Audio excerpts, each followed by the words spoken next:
Bonjour. Bonjour. Bonjour. Pouvez-vous vous présenter? Alors, je m'appelle Pierre Villemain, je suis réalisateur et enseignant à l'École supérieure d'art de Lorel. C'est une école d'art qui forme des jeunes artistes et je réalise des films en indépendant.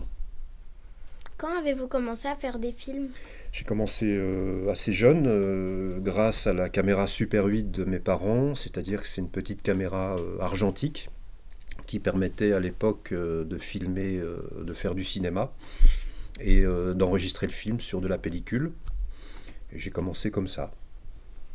Qu'est-ce que vous aimez filmer? Alors en ce moment, j'aime particulièrement filmer mon chien. J'ai un chien depuis un an à peu près. C'est un petit animal qui m'oblige à regarder le monde différemment parce que ce chien me fait poser des questions sur le monde. Ça m'oblige à me renseigner, à lire des articles, des livres sur ce que c'est un animal, comment il perçoit le monde et comment il m'oblige à changer ma manière de voir les choses. Donc c'est un film qui dure à peu près 40 minutes que je suis en train de finir, qui part de ce petit animal et lui-même, par exemple, je lui donne une caméra. Donc c'est lui qui filme. Alors vous allez me dire comment un chien peut-il filmer? Très simplement, j'accroche une caméra sur son collier et lors de certaines promenades que je prévois à l'avance, je vais en ville volontairement pour qu'il rencontre d'autres chiens. Donc des chiens qui se rencontrent, ça crée tout de suite des images saisissantes de museaux, des regards, des oreilles, parce qu'ils se touchent le museau très facilement. Et ça me donne un point de vue très particulier sur ce que peut sentir ou voir l'animal. Donc ce petit film, c'est un peu un conte philosophique mais c'est un documentaire dans le sens où il y a des images de la réalité, mais que j'ai interprété à ma manière. Qu'est-ce qui vous inspire?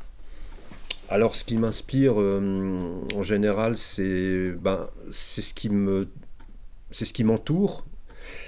Ça peut être ma propre famille. Dans d'autres films, je parle de ma famille. Dans d'autres films, je parle de déambulation dans la campagne.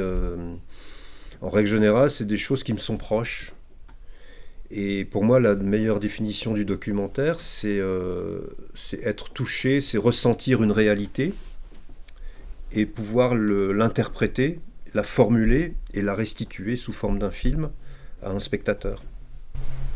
Est-ce que vous avez un film préféré? Alors, oui, oui, j'en ai un. Je vais vous citer un film d'Agnès Varda. Agnès Varda, c'est une réalisatrice française qui est décédée maintenant et qui a fait beaucoup de cinéma. Mais il y a un film qui, je trouve, exemplaire et que je montre toujours aux étudiants. Ça s'appelle Ulysse.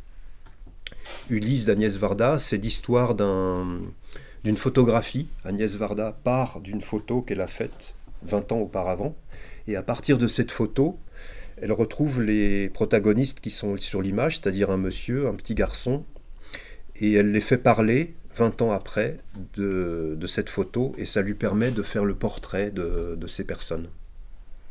Pourquoi vous ne faites pas de la fiction?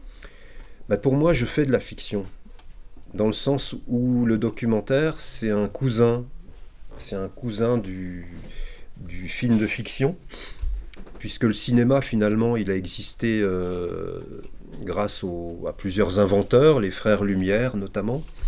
Mais dès le début de l'invention du cinéma, on s'est intéressé au monde. Les frères Lumière, ils ont filmé la sortie des usines Lumière. C'est un film qu'on peut voir sur YouTube. Et c'était du documentaire, finalement, le premier cinéma. Après, c'est devenu un instrument de distraction. On peut se distraire en allant au cinéma. Mais je trouve qu'on peut se distraire d'une manière plus subtile en regardant des documentaires. Est-ce que vous avez un film à conseiller aux jeunes? C'est extrêmement compliqué pour moi de conseiller un film à des jeunes de 10 à 13 ans parce que je connais pas trop ce public. Je sais pas trop ce que vous regardez, ce que vous aimez, ce que vous pouvez supporter en termes d'attention. C'est-à-dire, est-ce que vous pouvez rester attentif devant un film d'une heure et demie? Parce que ça, c'est un vrai problème de société. Les jeunes ont beaucoup de mal à rester attentifs. Je m'en suis aperçu déjà avec les étudiants. Donc ce que je pourrais vous dire, c'est de regarder Ulysse d'Agnès Varda, c'est un film qui fait une demi-heure. Et on voit des enfants d'ailleurs dedans. Et c'est un film qui est facilement compréhensible par tout, je pense, par toutes les générations.